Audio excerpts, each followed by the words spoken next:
Good morning, church. It's good to see you guys this morning. Usually I'm up here playing music with the worship team, and I'll just say, it was so good to be down and just listening to your voices and, singing with you guys. And, oh, man, it was just so encouraging. I was legitimately built up by just listening to your voices and worshiping with you, just in the congregation with you. So thank you for that. Thank you for worshiping Jesus and building me up as we worship. But this morning we're going to continue our series, The House of Prayer. And Pastor Brad did a really great job of introducing this series, talking about Jesus coming and cleansing the temple and calling his house a house of prayer. But I want to begin this message by asking you guys a question, okay? So let me ask you a question. How many of you guys like to travel?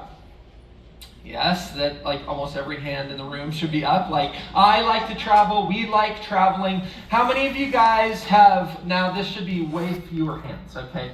How many of you guys have been in a country that is not, your home country, and you've lost your passport? Oh my gosh, we've got more hands in this service than the last one, all right? Yes. It is not fun, right? It is not fun. And maybe you found it. Maybe you had a panic attack, right? And you're like, oh, okay, I found it a couple days later or whatever.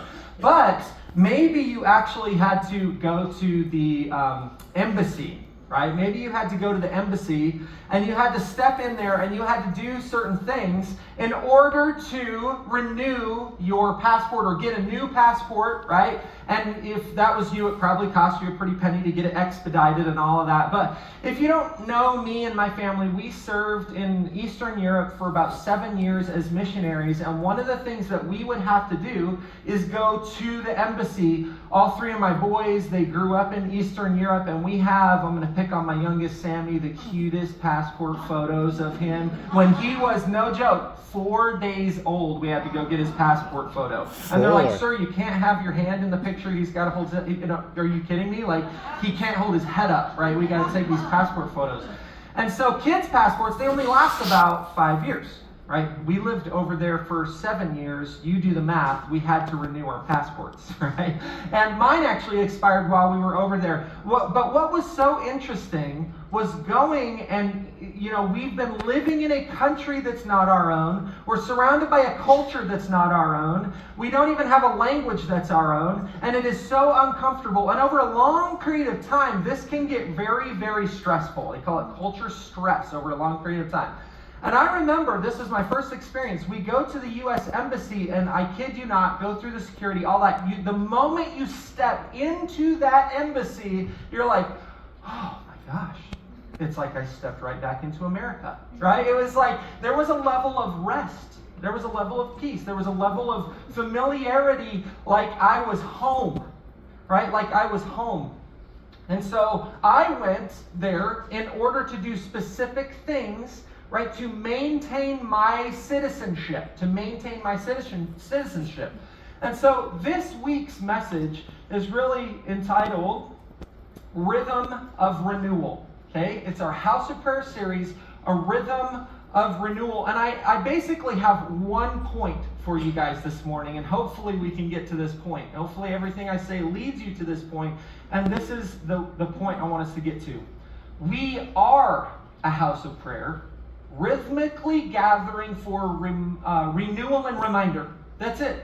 We are the house of prayer, rhythmically gathering for renewal and reminder. So the people of God have historically been characterized around certain rhythms, right? The Jewish people, certain times throughout the year, would have to travel for what they would call high feasts. And so there were constantly rhythms that they would observe, from weekly Sabbaths, annual feasts. They oriented their lives around certain rhythms, reminding themselves of who they were in light of what God had done, okay? And some of you, when I say Sabbaths, you might have get cold chills because you're like, Jesus fulfilled the Sabbath. We don't have to do that anymore, right? You hear these kind of words like fasting or prayer rhythms.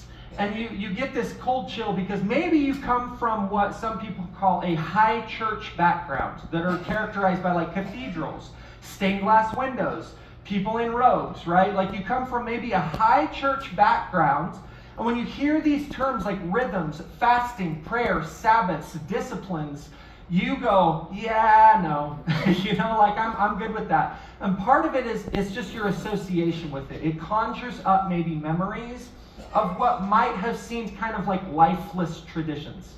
And that can be the case, right? If you came from maybe a Catholic or a Eastern Orthodox background where you're going, why do we do what we do, right? Like I see these rituals and I see these practices, but I don't necessarily know what this is all about.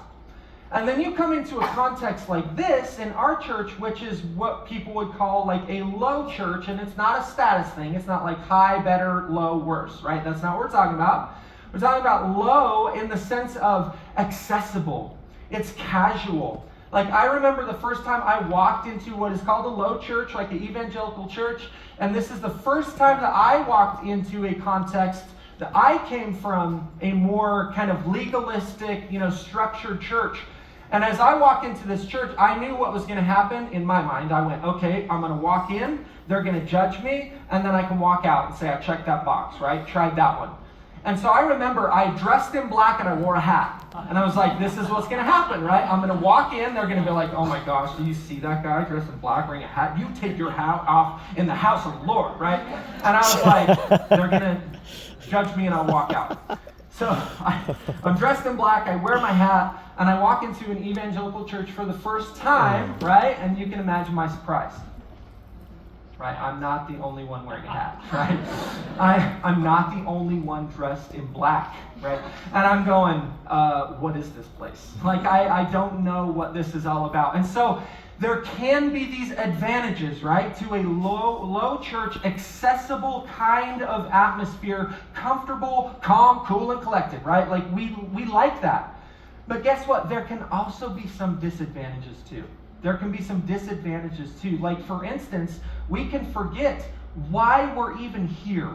Like, really why we're here. Now you might be like, I know why I'm here, right? Like, I need Jesus. I need to hear from the Lord. I need renewal. I agree with your sermon title. I need that, right? But we need it in the sense of, like, sometimes you might think of like a therapy session. Like, I go to therapy, I get what I need for my life, and then I move on, right? But here's the thing, is sometimes we can associate why we come here to these subjective reasons. It's really just based in me and my emotions and what I think. And my question is, do you know why we're here from an objective standpoint? Good. Right? Because there's going to be times when you are not going to want to come to church, I guarantee you. And you're like, yes and amen. Like, maybe that's you this morning. Like, I did not want to come this morning. Right? Maybe there's going to be times when you need to see something outside of your own thoughts and emotions that you go, no, I'm going to go because... There's something that exists outside of you that you know this is a historical rhythm of the people of God that met for very specific reasons. And there's two main words that all of what we're doing here on Sunday can be summed up by, and it's renewal and reminder.